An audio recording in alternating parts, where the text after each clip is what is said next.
Now, before we begin, as I said, we have maybe 2 or 3 different disciplines we'll discuss together.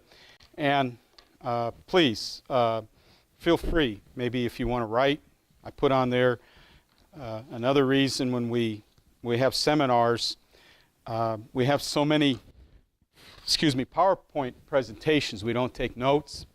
There's some work involved when we discuss these things. And we are in the fight of our lives because it's much easier to hold a view that we are created by chance. And from a personal standpoint, I was not always a member of the church. I was not always a believer.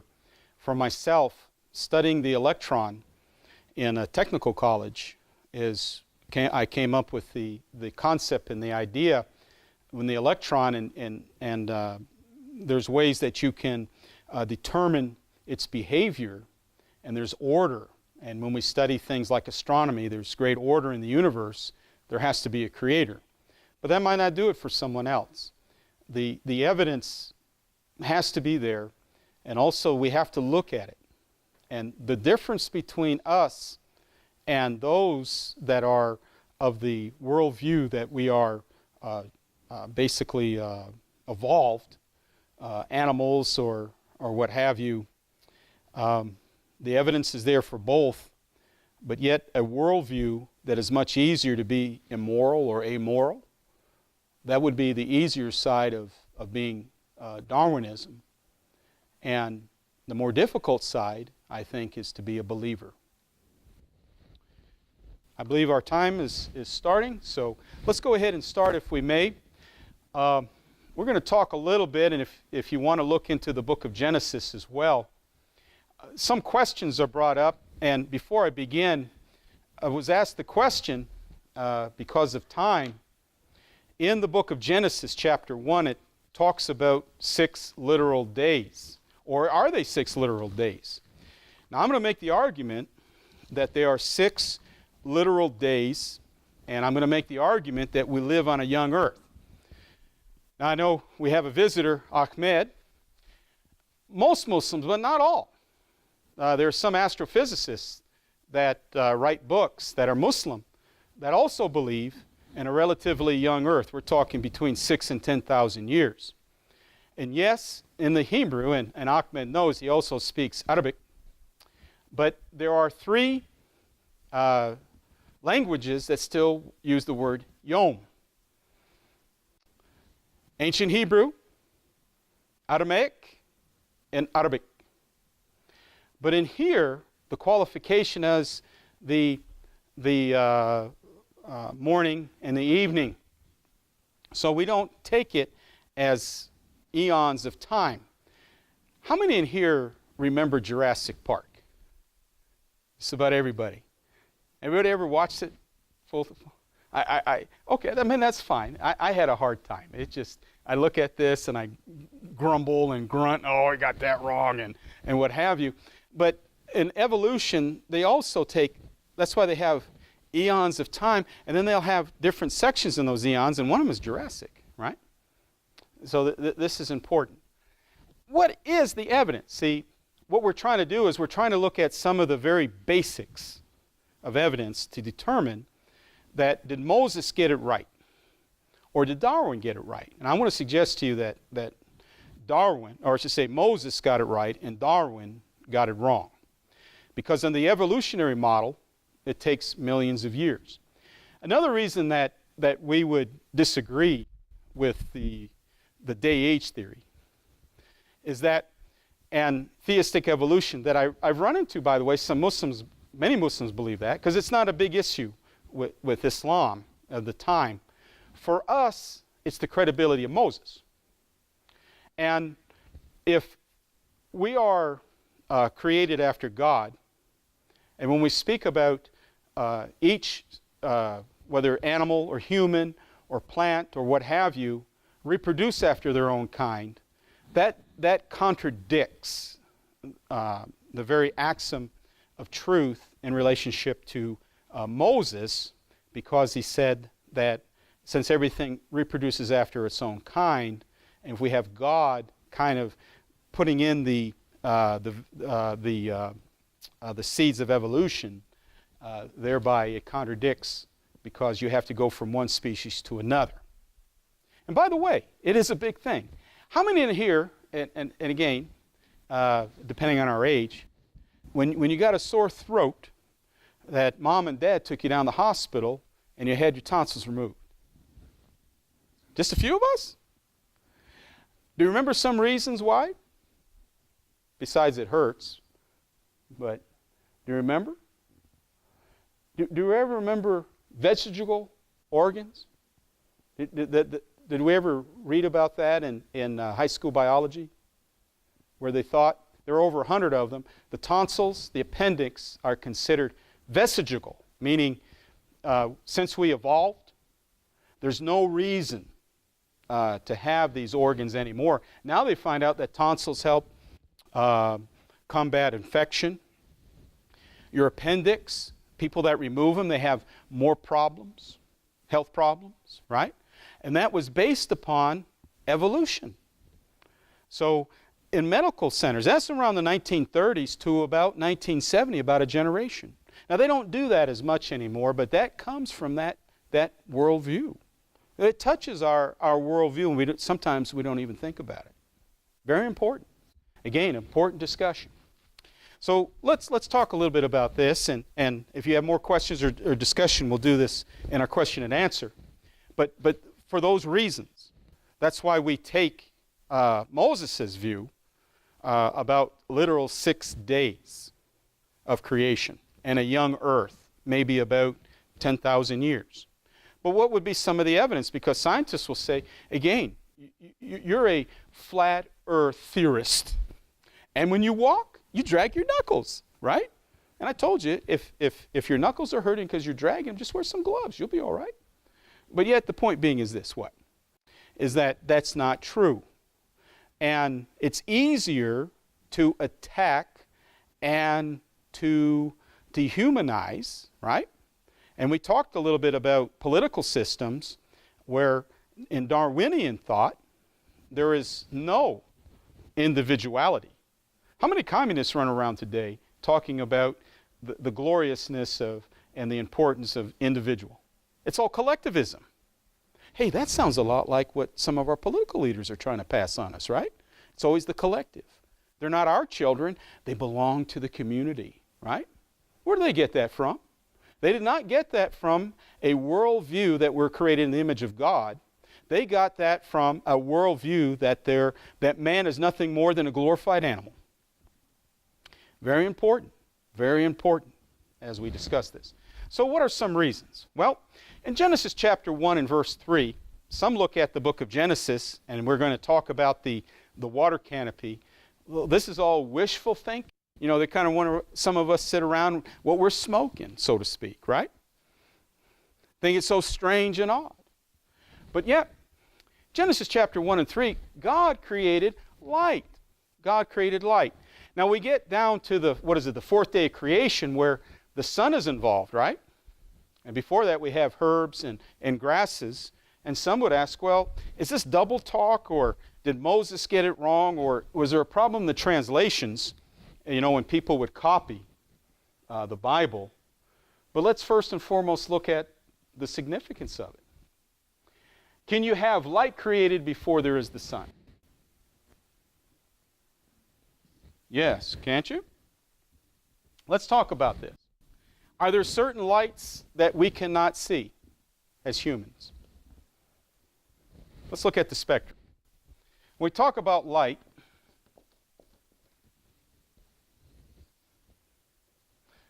let's say infrared or getting into microwave. I'm a poor speller as well. Like I said, I just go, well, not so much that, or my cursive writing rather is poor. And when we talk about two differences, great differences, we all know what an X-ray is, right? And they usually sit behind a barrier, don't they? Right? Because that radiation over time does bad stuff to you, right? It can cook you too, right? Infrared Because light is energy.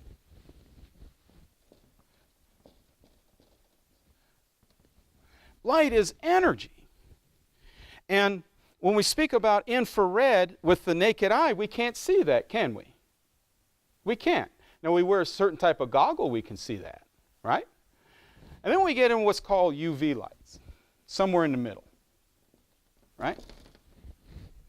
Now, it's interesting because not only some UV lights can damage skin, and certainly gamma ray or particle rays, very, very dangerous.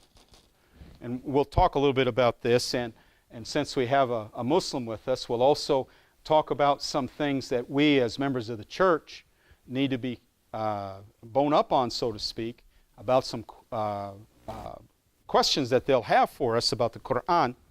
But yet, when we speak about gamma ray radiation, that's serious stuff. Ultraviolet light, it can be harmful or not, but it's an interesting balance, because what happens outside when the sun is out to bacteria, pathogenic bacteria, in the sunlight? It's destroyed, isn't it? This is UV light. This is UV light. There's a spectrum of light.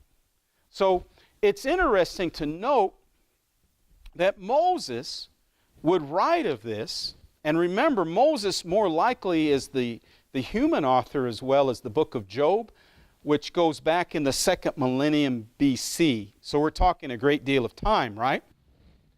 But yet, here we have where we have a spectrum of light, and the book of Moses also tells us in Genesis chapter 1, 14 to 17, that God had created planets and stars. And then, of course, we understand the creation of these kinds of things. In Isaiah chapter 40 and verse 22, it's spoken of an expanding universe. So when we have, like the Hubble telescope or other types of highly technologically advanced ways to measure the universe, they're finding that the universe is expanding, How would Moses know these things? Again, the book of Moses is not written as a scientific book, but when it touches upon science, it is correct. Very important. So as we talk about this, Job chapter 26, verse 7, remember Moses more than likely is the human author. Job predated Moses, probably somewhere in the 2nd millennial BC. So here we have the earth hanging on nothing. Is he speaking here of possibly gravitational forces? Now, I'm not trying to stretch things, but if something is hung or something is fixed, it's interesting to note what was the knowledge of the day. Let's go back in time, not the Wayback Machine, of course, but let's go back in time when it comes to knowledge and what people knew. I think everybody's heard of Plato, right? Socrates. Socrates didn't get to write anything, but Plato did, right? And he had a famous pupil named Aristotle, right? And what's important is knowledge going back to the Grecian time, because Aristotle's around the 4th century, somewhere around there. I think he passed on in 322, so he'd be in the 4th century. And Aristotle had a view that the earth was, well, the universe was geocentric. It's a fancy word, isn't it? But what does geocentric mean? Can somebody help me with that? The earth is the center, right? And this gets revolutionary. We get now to a man named of Claudius, Ptolemy or Ptolemy. He lived in the 1st to the 2nd century AD, wrote some works and some books. He had the view of Aristotle that the world was the center of the universe, but it was also a sphere. Okay? Now, why is this important? Because we come from that time, and I'm sure we all heard of a gentleman, a Polish gentleman named of Nikolai, right? Copernicus. And he had an essay, he had a theory that the earth was not the center of but it was the sun. Now, there's some different views and what have you, that we call it a heliocentric, meaning the sun is at the center. So we have Nikolai Copernicus. I think he passed away in 15, what was it, 43 or 45, somewhere around there. And we come over here to Galileo, right? Now, he lived in portions of the 16th and 17th century. As a matter of fact, right around 1633, I believe he was placed on heresy trial by our Catholic Church friends. You see, during this time in the Reformation, the Catholic Church had a stranglehold on information. And it's interesting to note that the Catholic Church would look at passages like in the book of Psalms, that the earth is immovable and what have you, and they would go back all the way to Aristotle, because that's Aristotle's view. Now, there's a gentleman at this time had the idea that the earth rotated on an axis, and therefore he might have been the progenitor if the thought would have been evolved, so to speak, pardon the pun. But for the most part, science dealt with Aristotle's view. And Claudius Ptolemy wrote books, and even on, I believe, in refraction. But just before, I mean, he's contemporary, there was also another gentleman, name of Johannes, last name escapes me, it'll come back to me, but I think he passed away in about 1630. He had a view and postulated that planets not only revolved around the sun, but their orbits were elliptical. Whereas Galileo, he postulated that they were in a perfect circle. Okay? And also, this gentleman prior to 1630 believed that the moons rotated around the earth, whereas Galileo used an evidence that the earth was moving around the sun because you had the tides. But yet the Bible talks about, in Moses' time, what was a reason for the stars? For navigation, seasons, and times. Now, how would Moses know? So, let's see, my mother was born in 1933, 300 years after the heresy trial of Galileo. That's not a lot of time, is it? How would Moses know this 3,500 years ago? See, when we talk about evidence, what makes more sense? This is evidence. And we know these things. Let's also ponder, if we may, and I'd like to direct our attention to a couple other matters as well. How would Job know? And it was revealed to him. Moses, of course, would have been an inspired writer. He would have gotten it right or correct about the earth. These are all things that weren't even thought of hundreds, if not thousands of years prior. Very strong evidence. Let's look at another one. In Genesis chapter 1 and 7, who got it right? And this will springboard into our fossil record. But yet it's very specific. Let's look from verse 7. And God made the firmament and divided the waters which are under the firmament from the waters which are above the firmament. And it was so. In 1981, there was a geologist, happened to be one of our Baptist friends, that debated, a microbiologist at the University of Tennessee. And what sticks with his discussion, and what many overlook, is that in the quest of oil, people go around the world. And I'm not talking just about Texas or Louisiana or Saudi Arabia. I mean, they go up to the poles now, and they drill. And guess what they find? They find petrified trees.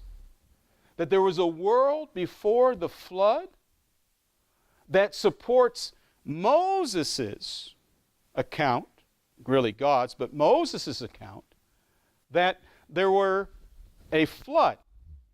There were waters under the earth and above. Now that's something that in some ways the Quran and the book of Moses coincide with certain facts. But Moses' account in the book of Genesis is a bit more detailed. And when we speak about this, and quite often there are other factors, because people will say, well, you know, if there was a universal flood and it was all over the earth, what do you do with Mount Everest, right? I mean, that thing is really tall. I mean, you have to have an airliner. Well, the Bible talks about this. Let's keep that in mind. And some will look at this and say, okay, you flat earthers, here we go now. You're going to start putting in myth, propaganda, but yet, where does the evidence point toward? We know that there was a great flood. We know the reasons why. In Genesis chapter 6, Noah built an ark, not only commanded by God, but the dimensions and the like were given by God. Some of the, we've mentioned a little bit in biology. We have different, in breeds or kinds, we have a lot of variety. So God would not have had it, well, Herefords did not exist during this time. Whatever bovine there was, he would just need two. We'll talk a little bit about dinosaurs. That seems to scare, or at least in their perception, that seems to scare people of faith about dinosaurs. Well, we're going to find in the book of Job, we'll have those mentioned. So here is a canopy of water, and what this would do, talk about global warming. What this would do is, no rain would have to transpire. This would be like a giant greenhouse. Because when you read in the book of Genesis chapter 3, Adam and Eve, God would come and there would be the dew, right? It didn't mean hairdo, right? The dew. And the earth could be replenished in water without rain. And what was one of the things, one of the attributes during the time of Noah? It was going to rain, right? People didn't know what that was. Not rain. Now, is this plausible? We can't go with Sherman and Mr. Peabody, right, in the Wayback Machine, right? But is this plausible? Yes. Also, we find petrified trees and vegetation in the North Poles. Well, how can that be? Moses' account gives us a picture of this, maybe not in great detail, but a picture nonetheless. What happened after? Well, in the book of Psalms, 104 verse 8, what does it talk about the mountains and the valleys? Some went up, some went down. We don't know how tall Mount Everest was before the flood. It could have been relatively flat, not meaning because of the curvature of the earth flat, meaning we might not have had those kinds of mountainous regions. As a matter of fact, those oceanographers and others, and those that study biology of the seas, and those that make maps for submarines, find their mountain ranges in the sea. In the sea. Well, how can that be? This is much more plausible, cataclysmic. Now let's springboard a little bit and let's get a little bit of this around in our minds, if it's not already so. Because what's told to us is this geological record, right? And they'll generally talk about going over to Arizona, Grand Canyon. And they call this the strata record, right? And do we realize that that was not invented until about 1830 by a Scottish lawyer? But nonetheless, we have this strata record, and it is true. You have some of the smaller organisms that you can find in the rock and go up and what have you. But that's not universal. The flood answers, the universal flood answers the fossil record. Now, we don't live too far from Cookeville here, right? Half an hour? You ever heard of the Kettle coal mine? In the Kettle coal mine, now remember, we have those that claim that this is an old earth, and people and dinosaurs and vegetation, they get all squished and they turn into coal, right? They turn into oil, right?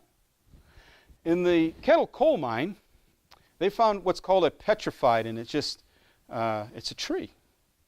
And it's about 30 feet tall, and it's vertical. It's in rock.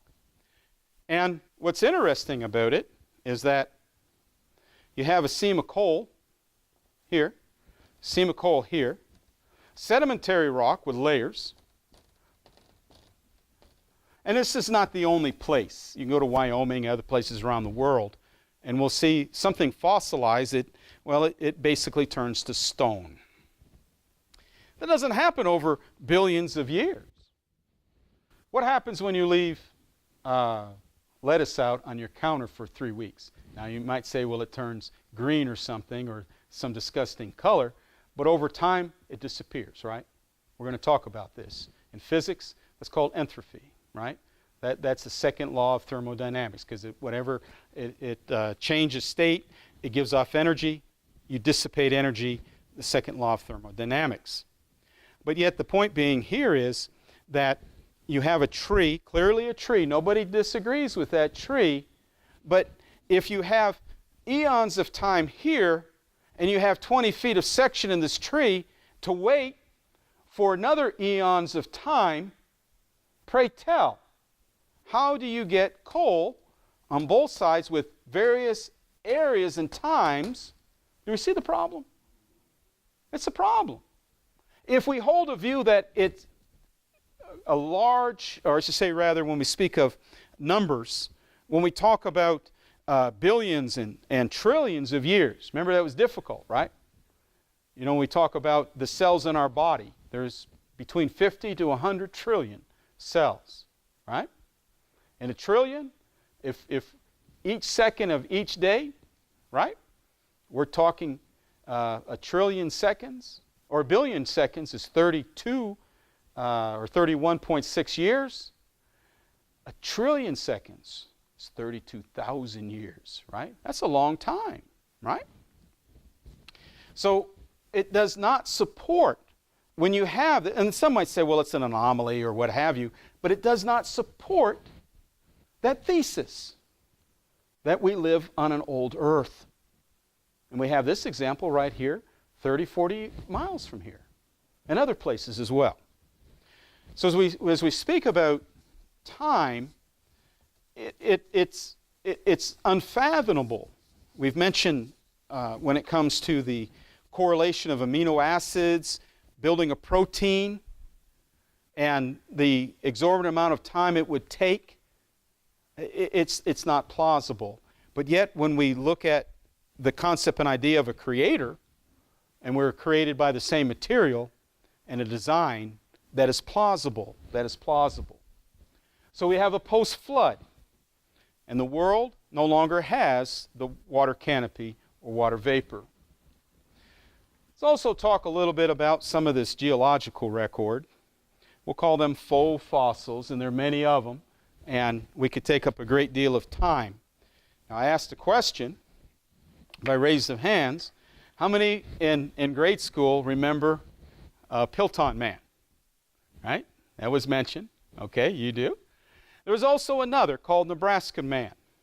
Now, what's interesting when you look at National Geographic, and of course, they would never try to mislead our children, would they? Or some of these educators, they would never think of that, right? Right. But yet, think on it for a moment. It was a hoax. Right around 1912, and Pilton refers to the area of Great Britain where this was contrived. But in 1953, they wanted to do some radio dating carbon. And that brings us to another few moments, caveat if you would, about carbon-14. So when we speak of science, not only do you postulate or you theorize or hypothesize, you also have to measure, don't you? And when we come to Darwinian thought, that the Earth is millions or billions of years, that we've all heard of radiocarbon dating, haven't we? Came out in Mr. Libby in the late 1940s. Very popular, very prominent. And there are things that you can and cannot measure. But carbon-14 is an unstable atom. Now, if we know the difference between protons and neutrons, carbon-12 is a more stable atom. Can anyone tell me that? Why? Carbon-12. Anyone? Protons and neutrons, they're 6 each, so you get 12. But there's also the same amount of 6 electrons, very stable. We all know about cutting wood, right? Stacking wood, right? Especially in the pickup truck or trailer, right? Or the wheelbarrow. Now what happens when you get the pile and you don't put it neat? And it gets kind of unstable, doesn't it? And then you're farther away from the pile and you decide to give it a good heft and you knock some pieces off. Same thing what we have happen here, just on a molecular level. Carbon dating 14 is considered, and there are many other forms like potassium argon and others, is a premier way to fix time. Because the idea is you go back into the earth and plants would absorb carbon, and when they die or they're eaten by animals and they die, they have, and it's all built upon assumption upon assumption upon assumption of when it would decay, or I should say rather at that time. We know about, 5,730 years. But it's an unstable atom. And so what are some of the problems are you stating? Well, nothing new. If radiocarbon dating is scientific, and the Earth is 4.5 billion, or it might be 4.6, but I'll go by Mr. Dawkins' assessment, 4.6 billion years. That's the Earth, okay? Then, to be scientific, you're going to have to go back to this time, and maybe even before, let's say 5 billion. Now, when it comes to epistemology, that's the science of knowing and confirming of what we know. So to be scientific, you would have to have empirical observation all the way back to date. Carbon, or radiocarbon dating, other forms are built upon an assumption. An assumption upon an assumption upon an assumption. Now there are things in this world that we do, right? Now we mention evidence, and as a member of the church or gospel preacher, I don't want anyone to believe what I have to say, whether secular or biblical, because there's evidence. There are things that we do as individuals we might not have evidence for. Fine, no problem with that. But when we talk about the life of our children, the opportunity of our children, and when we talk about those that claim that the earth and the world is tens of billions of years old, or 5 billion years old, I like to ask, where's the evidence? We cannot go back in time, nor do we have those that chronicled the decay of radiocarbon 14. or potassium argon. We don't have it. As a matter of fact, Moses got it right.